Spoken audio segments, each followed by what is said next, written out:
Zoom করলে এই অবস্থা। জুম করে ফেটে যাবে। না, হবে না, এই clear।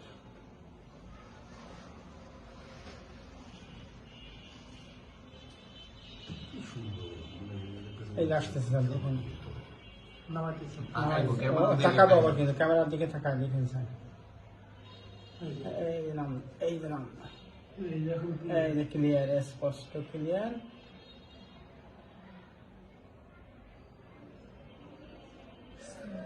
ওটা না, ওই যে নিচে, ওই যে না, ওই যে না, টানি বাই করতেছে। ওই যে বাই করতেছে, ওই যে বাই করতেছে।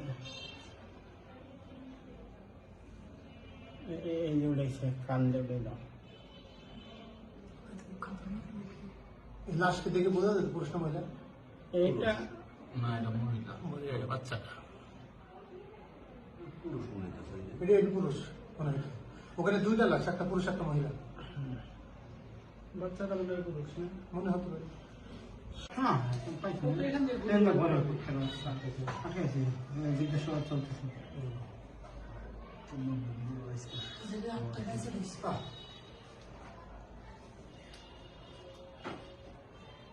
ওই দিক দুপুরে উঠতেছে মনে হয়।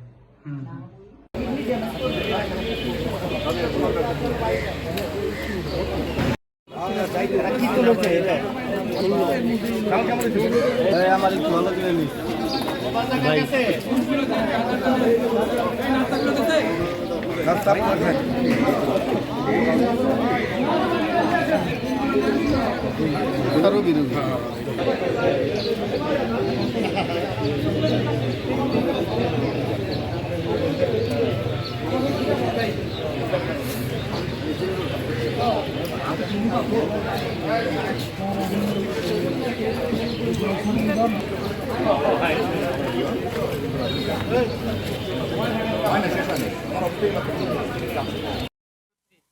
আমাদের সাভার পৌর কমিউনিটি সেন্টারে 5টি মৃতদেহ আমরা গত কয়েকদিনে উদ্ধার করেছি গত 5 মাসের মধ্যে, এবং এছাড়াও আমাদের মডেল মসজিদের সামনেও একটা মৃতদেহ উদ্ধার হয়। এই 6টি ঘটনায় জড়িত এক ব্যক্তিকে আমরা ইতিমধ্যে আইনের আওতায় নিয়ে এসেছি। উনি ইতিমধ্যে আমাদের কাছে প্রাথমিকভাবে স্বীকার করেছে যে এই 6টি হত্যার সাথেই সে জড়িত রয়েছে। এই ঘটনা যদি আমরা বিস্তারিত যাই, গত 29/8/2024 খ্রিস্টাব্দ তারিখে 25 খ্রিস্টাব্দ তারিখে আমাদের পৌর কমিউনিটি সেন্টারে আমরা প্রথম একটি লাশ শনাক্ত করি, এবং লাশটি ছিল পুরা লাশ আমরা যখন পাই তখন তার মৃতদেহ প্রায় পুরা অবস্থায় ছিল। আপনারা সবাই সে বিষয়টি আপনারা জানেন। তার পরবর্তীতে আমরা 11/10/2025 তারিখে একই জায়গায় আমরা আরেকটি মৃতদেহ উদ্ধার করি। এই মৃতদেহটি একজন নারীর ছিল। এই নারীর বয়সও আনুমানিক 30 বছরের মতো ছিল। একইভাবে আমরা 19/12/2025 খ্রিস্টাব্দ তারিখে আমরা আরও একটি মৃতদেহ উদ্ধার করি। এই মৃতদেহটি একটি পুরুষের মৃতদেহ ছিল, যার বয়স আনুমানিক 30 থেকে 35 বছর ছিল। ওই মৃতদেহটিও পুরা অবস্থায় আমরা পাই, এবং গতকালকে আমরা সর্বশেষ 2টি মৃতদেহ উদ্ধার করি। একটি মৃতদেহের বয়স আনুমানিক 13 থেকে 15 বছর মতো হবে, এবং আরেকটি মৃতদেহ পুরুষের, তার বয়স আনুমানিক 20 থেকে 25 বছর হবে। এই মৃতদেহ দুটিও আমরা পুরো অবস্থায় পাই। এছাড়াও গত 4/7/2025 খ্রিস্টাব্দ তারিখে আমরা মডেল মসজিদের সামনে একজন বৃদ্ধার মৃতদেহ পাই। আমরা প্রাথমিকভাবে ধারণা করেছিলাম হয়তো বৃদ্ধ বয়সে 65 বছর বয়সী বৃদ্ধ ছিল, উনি হয়তো বার্ধক্যজনিত কারণে মৃত্যুবরণ করেছেন। আমরা এভাবে একটি অপমৃত্যু মামলা রুজু করি, কিন্তু পরবর্তীতে দেখা যায় যে আমাদের যখন পোস্টমর্টম রিপোর্ট আসে দেখা যায় তাকে শ্বাসরোধ করে হত্যা করা হয়েছে। এই ঘটনার আলোকেই আমরা পরবর্তীতে একটা মামলা সাভার মডেল থানায় মামলা রুজু হয়। এই পুরো 6টি ঘটনায় আমাদের সাভার মডেল থানায় 6টি মামলা রুজু করা হয়েছে, এবং আমরা মামলা প্রতিটি ঘটনার পরই আমরা মূলত তদন্ত করতে থাকি। কিন্তু সবচেয়ে দুঃখজনক যে আমাদের যে বৃদ্ধ মহিলা ছাড়া, আসমা বেগম যার বয়স 65 বছর, উনি ছাড়া আর কারোই আমরা এখন পর্যন্ত পরিচয় শনাক্ত করতে পারিনি। এবং পরিচয় শনাক্তের জন্য আমাদের যে ধরনের কার্যক্রম গ্রহণ করার কথা আমরা সকল ধরনের কার্যক্রম গ্রহণ করেছি, কিন্তু কেউ এভাবে আমরা এখনো তো আমাদের সাভার থানায় মামলা রুজু হওয়ার পর আমাদের থানা পুলিশ, আমাদের ডিটেকটিভ ব্রাঞ্চ সহ আমরা সবাই মিলে মূলত কাজ করতে থাকি যে এই ঘটনার পিছনে কারা জড়িত আছে। এবং আমাদের পুলিশ সুপার স্যারের নির্দেশনায় আমাদের অফিসার ইনচার্জ সহ তার যে টিম আছে এই টিমের নেতৃত্বে আমরা নিয়মিতই এর মধ্যে আমরা পৌর কমিউনিটি সেন্টার আমাদের পৌরসভার সহায়তায় আমরা পরিচ্ছন্ন করেছি, লাইটিংয়ের ব্যবস্থা করেছি এবং কিছু কিছু সিসিটিভি ফুটেজ সিসিটিভি ক্যামেরা আমরা ইতিমধ্যে স্থাপন করেছি। আমরা শুধু এই নিয়েই ক্ষান্ত হয়নি, আমরা যে ঘটনার আগের দিনও আমাদের যে ওই ইন্সপেক্টর অপারেশনের নেতৃত্বে একটা টিম যারা এখানে অবস্থান করে তাদের জিজ্ঞাসাবাদ করছে এবং তাদের কোনো সন্দেহজনক কোনো কিছু তাদের চোখে পড়ে কিনা এই বিষয়গুলো তাদেরকে আমরা জিজ্ঞাসাবাদ করি এবং এই জিজ্ঞাসাবাদ করার পরেও তারা বলেছে যে না এই ধরনের কোনো কিছু তাদের চোখে লক্ষ্য করেনি। কিন্তু দুর্ভাগ্যজনক আমরা যাদের জিজ্ঞাসাবাদ করেছিলাম তাদের মধ্য থেকেই আমরা 18 তারিখ দুপুরবেলা, আপনারা জানেন যে দুপুরবেলা আমরা 2 জনের মৃতদেহ আমরা এখানে পাই।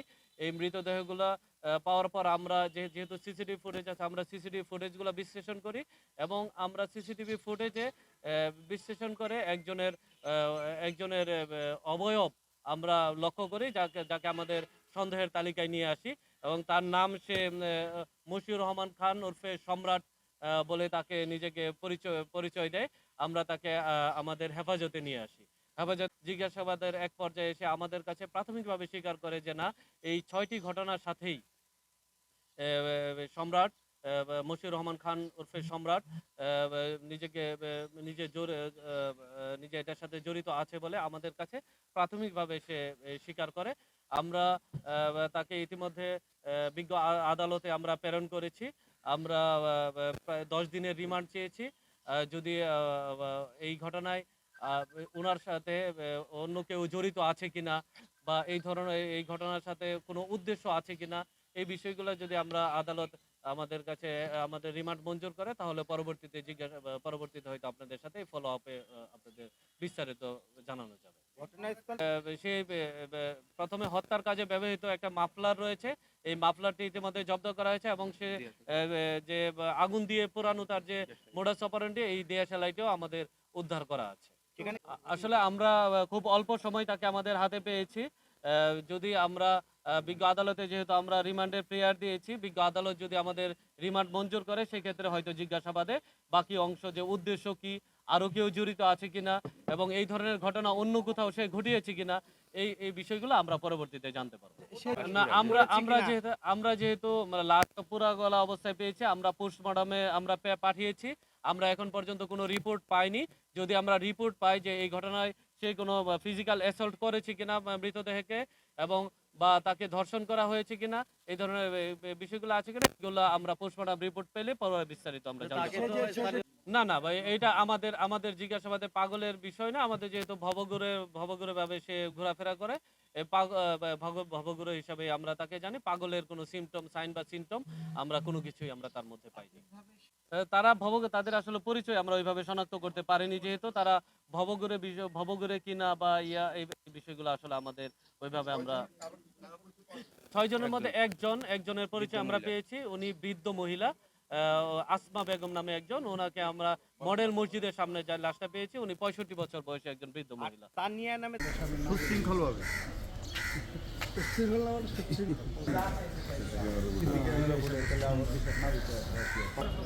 সামনে কেউ দাঁড়ায় না।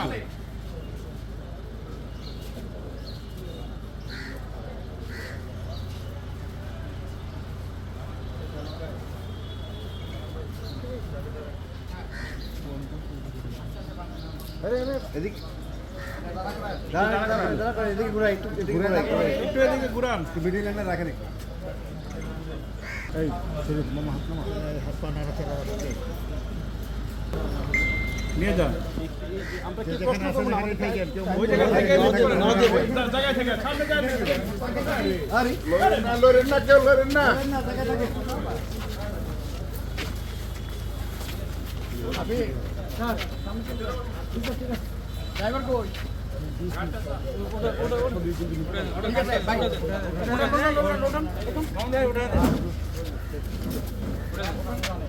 একদম সামনে দাও করে ভাই তোমরা তোমাদের সমস্যাটা কি এক জায়গা থেকে নিয়ে বসে না উঠে না হ্যাঁ না আপনি আগে আরে দুইজন দুই পাশে